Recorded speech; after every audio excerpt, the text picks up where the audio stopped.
Police are investigating whether 14-year-old Letsike Fosse, whose body was found in a Roodepoort field, was targeted because of her sexuality and mutilated for her body parts.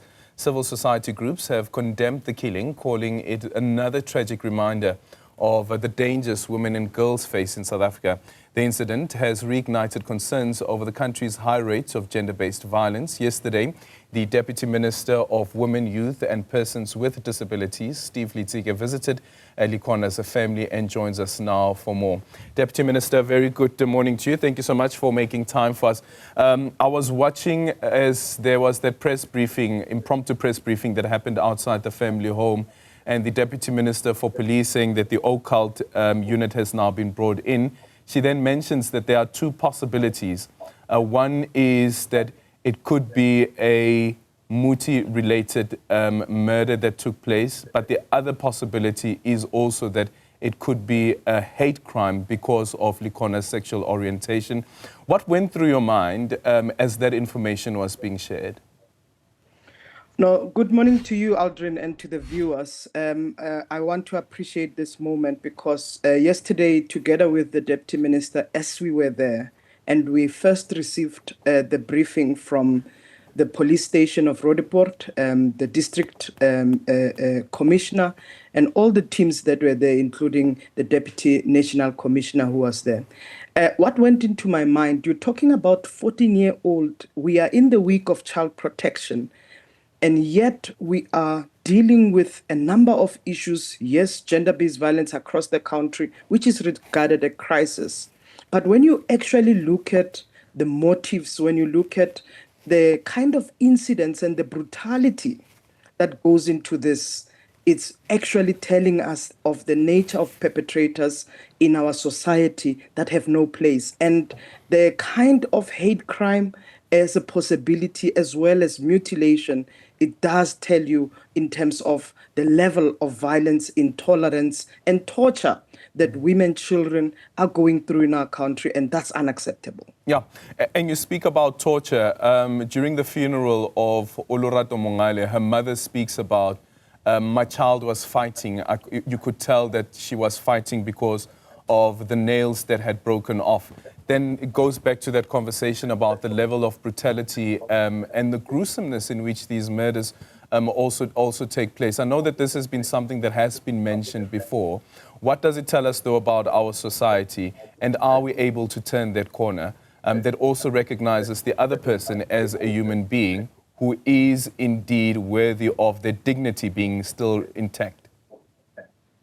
Look, I think we must look at gender-based violence, yes, as a complex issue. And some of the reasoning, whether you're looking at the issue and the circumstance of our own economy, whether you're talking about unemployment, you're talking about poverty, that does not give an excuse on the level of violence. It actually speaks about the rot that exists. And though that root cause where we actually devalue life, our discipline, our moral fabric in society has dropped excessively, that we do not actually value life. And even to an extent, in this case, where women have been objectified, have been weaponized, and women's body, children's body, vulnerable groups have become, their bodies have become sites of struggle in a crime scene. And that's unacceptable. But the question is, who are the perpetrators and why are they doing this? And why do we continue to actually be dealing with responding to violence? And what is the level of investment in preventing? And some of the issues around mental health, around substance use and abuse, around illegal activity and criminal activity, where men have chosen also to act and behave in a manner that undermines the value of community and people in society. Yeah. There was another point that was raised by some residents in the area, and that was one, that we don't have a police station. They would love to see maybe a mobile police station. And I wonder whether that could be a deterrent. But then the other one was also around the open fields and how the grass is not cut in those open fields. And of course, this then creates a perfect environment for perpetrators like the ones who murdered Letsike Fosse.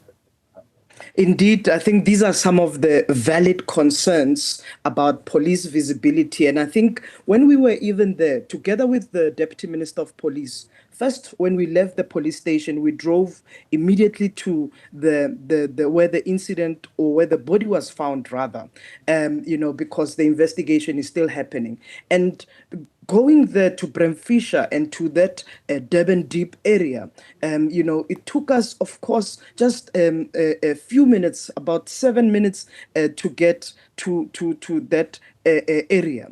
But what is the issue there? Because the open fields are there. Indeed, local municipality must excessively work to diminish all these open fields. You cannot have open fields when you walk into that area, the dumping area, but also the kind of grass and the field that is high, the height is even higher than your own height, for that matter. It's unacceptable, because these are some of the things that contribute to criminal activities taking place. And, you also get the area that has been grabbed for settlement. And these are some of the things where you have all these shacks that have been placed by people and that have not been planned by the municipality or even by human settlement, for that matter. Some of those things are unacceptable. So access to police station, but also communities. And we were actually quite excited to see that the brigades, GBV brigades, the CPF Community Policing Forum, the local councillor was actually there with community, and they responded. They bringing up information to and sharing it with the South African Police Service. Those are some of the things when we called for a whole of society. We want to see everybody playing their role, and part of us visiting the family, which was just a street away from where Lukona's lifeless body was found. When we walked and when we went to the family, the fact that Department of Education was there providing psychosocial support and all of that, it's a whole of society. But I think one thing, Adrian, I cannot accept is that we continue to be talking about rape, killing, brutal killing of people. In fact, where we should be investing as society in preventing life from being dead. Yeah. What does that then tell us, Deputy Minister, about the child? Because the perpetrator was at some point a child. A child who perhaps maybe comes from a community that is violent, and we know that violence begets violence as well. How do we break that particular cycle to ensure that children live in homes and spaces that are safe, so they don't too become perpetrators of crimes which they were victims to? Indeed, and these are some of the efforts that requires our investment in social interventions, in families, building families, supporting families, the work that social development is doing, but also the work that non-profit organizations are doing to actually look at behavior change, looking at positive masculinity, looking at empowering society, looking at job creations. All the different departments have got a role to help us to curb gender-based violence in our country. If we do not respond to the issue of unemployment, if we don't respond to the issues of psychosocial, the mental health of our society, we live in a broken society. That means we need to invest in the mental health, of our people. The second part, we must never eliminate the issues of substance use and abuse. Many young people are subjected to be involved in criminal activities, including substance use and abuse. The nyaupes in our communities, we must get rid of this. So law enforcement agencies must play their role, but also all the social partners must also come in on board, using sports and arts as ways of changing behavior. We've had these interventions. We must invest more in terms of support. Parents must never relegate their responsibility as well in terms of primary care, because when that vulnerability and young people, women, children are exposed to that vulnerability, this is where the state must come in and ensure that people are not exposed to harm.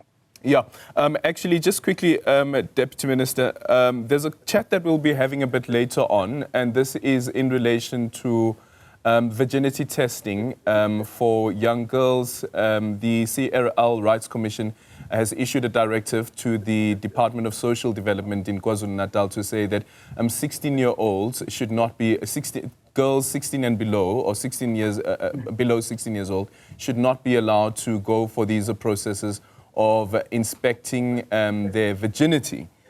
Because of what the law already says about the ability to give consent, that a child that is below the age of 16 cannot do it. What's your response to that? And does it read at all as this could also be seen as violence against the child? Look, these are some of the issues that we constantly have to deal with about cultural practices. The whole concept of virginity testing or initiation, this has history to it, and how those practices culturally were seen and were perceived, and what they meant in society. I don't think it's a conversation that we should just take lightly from a legal point of view in terms of age of concern and the dynamics that comes with that. At what stage do we want to even apply the question or the context of age of concern? And of course, CRL has got legitimacy in terms of their argument, but we should also have this conversation with traditional leaders, with society, about the shift, and also how culture is not stagnant, and how other practices may be perceived as harmful practices. Can we continue with this? What does it mean, and how does it transform our own society? I do think it's quite important that we embark urgently on those conversations, so that, one, we protect the dignity, the integrity, even of those of practices, but also of people involved in that, but also we actually guard against where we violate people in this case. So I really do support a kind of joint effort that builds society, but also that protects society in its own practices. Deputy Minister, thank you so much for your time. We're actually having that conversation at 8:30. We'll be joined by the MEC for Social Development, as well as one of the institutes that are lashing out at this directive by the CLL Rights Commission. That was the Deputy Minister for Women, Youth and Persons with Disabilities, Steve Letsike.